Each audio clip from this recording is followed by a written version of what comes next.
This video is on 3rd grade personal financial literacy. The TEKS that we're going to be looking at is 3.9a through 3.9f. Two of those TEKS, 3.9c and 3.9f, are not tested, but the others are, of course. So the things students have to know is they have to understand human capital, labor, and income. Describe the relationship between the availability or scarcity of resources and how that impacts cost. Explains how credit is used, and explain the reasons people save and the benefits of saving. Okay. You can see there that we have lots of prior knowledge about personal financial literacy from kindergarten, 1st, and 2nd grade.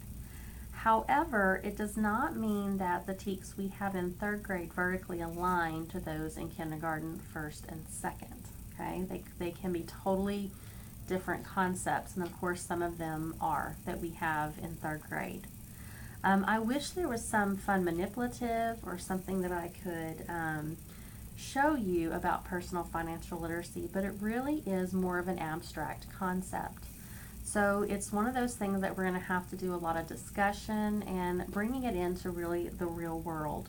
So we're just going to walk through kind of the teaching progression and talk about what we could do, how we could teach it, and then make sure we understand the vocabulary and so forth.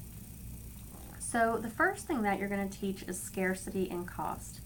And you're going to have to talk to students about what they think. So give them a scenario of, I really want to buy the new video game console that comes out at Christmas. And we have Christmas coming up, or the holidays, or as a gift. I really want this gift of a game console.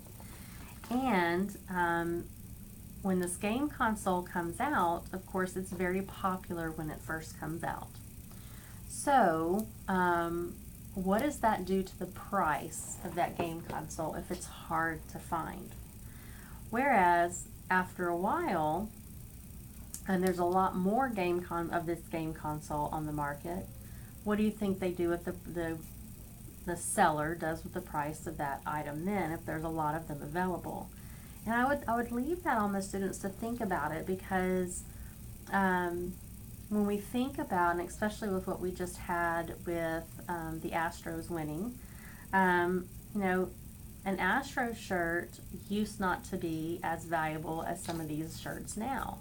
And why is that? And because people want to get their hands on those scarce items, and they're going to pay more for those scarce items than they would those items that there are a lot of or are common. And so I would really work with students, give them some real world scenarios to think about as they're thinking about scarcity and talking about how that really impacts costs. So really it's more of a discussion day. Then we're going to talk about labor. What is labor? What is income? And how that works. That I put forth labor at my job, and because I do that, I am paid an income. And so they need to get the connection that I work, therefore I get paid. Okay. Day 3, we are going to talk about how we pay for items we spend money on. So how do your parents spend money on items? Sometimes we have enough cash, we can pay cash. Sometimes we have a credit card that we put it on. Sometimes we pay by check. Does the way I pay for it have to do with whether I have the money or not in the bank, and whether it is a planned expense or an unplanned expense, and what is a planned expense and an unplanned expense. And then once we just talk about that, the next day we can talk about, well, when I cannot afford, like I don't have the money for a new washing machine, so what can I do? And that's when we talk about credit and what credit is. And then we have to pay that money back and so forth. And then day 5, we're going to talk about savings and why we should save money. And the reasons we save, because the money's ready when we need it. Money saved earns interest, and saving for college is important because you don't want a loan, right? You don't need a loan as well, but you don't want a loan. That's why we save for college. So I guess that's it for personal financial literacy. It's really a week of a lot of discussion. It's a week of a lot of vocabulary. So talk about the vocabulary a lot. Give the students the opportunity to use the vocabulary with each other. And make sure that you're constantly relating it back to real world. Why do students need to know this?